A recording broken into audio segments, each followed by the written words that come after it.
आज हम कनुप्रिया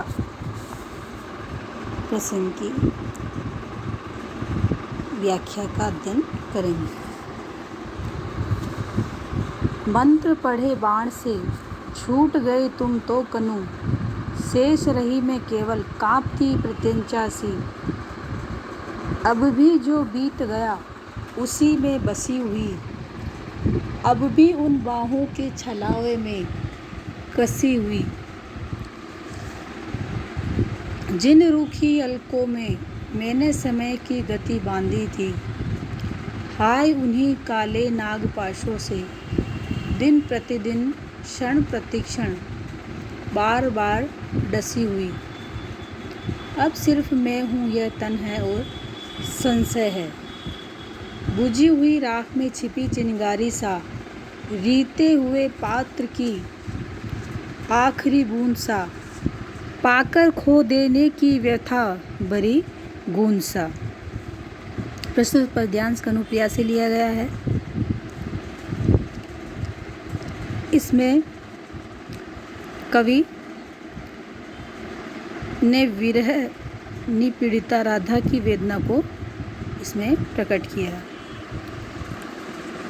तो इसमें राधा अपनी वेदना को निवेदित करते हुए और अपने प्रिय कृष्ण को उपालंब ताना देते हुए कह रही है कि हे प्रिय, तुम तो समय के धनुधर से छूटे हुए तीर, मंत्र पूरित यानी मंत्रों से बंधित, मंत्रों से सिद्ध किए हुए बाण की भांति छूटकर अपने इतिहास निर्माण के लक्ष्य की ओर अग्रसर हो गए। किंतु मैं धनुष की डोरी की तरह कांपती हुई रह गई हूँ। जिस प्रकार धनुष छूट जाने के बाद उसकी प्रत्यंचा कांपती रह जाती है, उसी प्रकार मैं भी तुम्हारे बिना कांपती हुई प्रत्यंचा की तरह विरह का जीवन बिता रही हूँ। मेरे शरीर की डोर तुम्हारे बिना अब रीति और कंपित सी रह गई। आगे राधा कहती है, मैंने तुम्हारे संपर्क में रहकर जो पल बिताए थे, उन्हीं सुखद क्षणों की स्मृति ही मेरा जीवन व्यतीत करने में सहायक हो रही है। कहने का अभिप्राय यह है कि उन प्रेमिल क्षणों की मादकता में ही मेरा समग्र व्यक्तित्व अटक कर रह गया है। मैंने तुम्हारी चंदनी बाहों के घेरे में गिरकर जो पल बिताए थे, आज भी मैं उन्हीं के छलावे में डूबी हुई हूँ।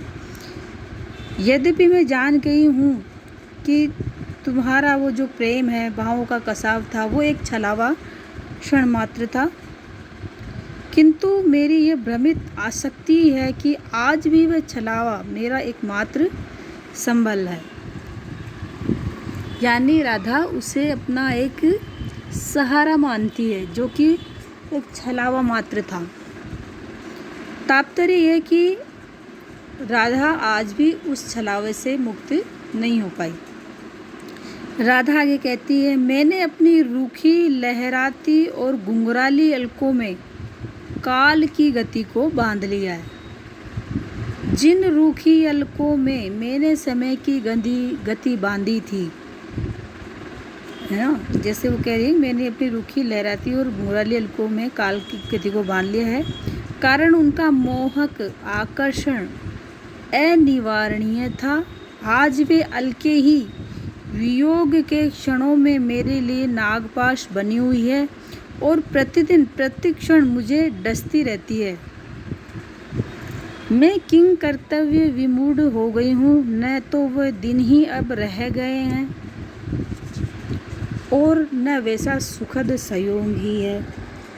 अब तो मैं केवल अकेली रह गई हूँ और मेरा यह रिक्त शरीर रह गया। रिक्तता बोध से आक्रांत मेरा यह शरीर और मन विविध संशयों व भयों से ग्रसित हो गया है। अर्थात अतीत के सुख और वर्तमान के दुखद क्षणों की चक्की में पिसकर मेरा जीवन विविध संशयों और भयप्रद अनुभूतियों का संयोग मात्र रह गया है। ऐसे ही विरह व्यथित क्षणों में राधा अनुभव करती है कि मेरा शरीर पहले जैसा नहीं रहा है। वह बुझी हुई राख में छिपी हुई चिंगारी के समान तेज विहीन और शक्तिहीन हो गया है। वह जैसे आज अपनी अर्थवत्ता खो बैठा है। जब तक कृष्ण का संयोग सुख प्राप्त था, तब तक तो इस शरीर की सार्थकता थी, किंतु अब वियोग बेला में वही अर्थवत्ता और सार्थकता निरर्थकता में परिवर्तित हो गई है।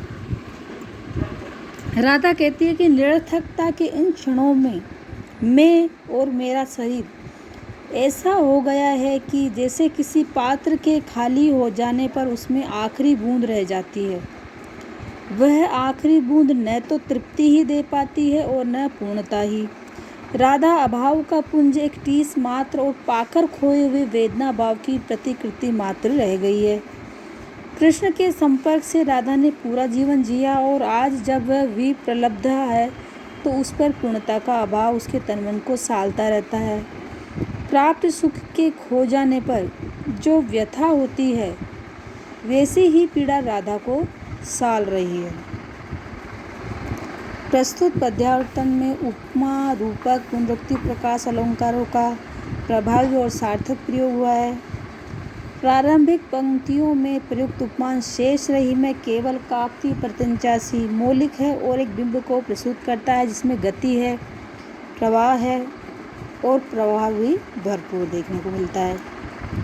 उपर्युक्त अंश की आखिरी पंक्तियों में चिंगारी सा, आखिरी बूंद सा और पाकर खो देने की व्यथा भरी गूंज सा में उपमान योजना विशिष्ट है। इसमें एक सार्थक और यथार्थ स्थिति का बिंब है जो अपनी ताजगी व मौलिकता के कारण बरबस ही पाठकों का ध्यान आकर्षित अपनी ओर कर लेता है।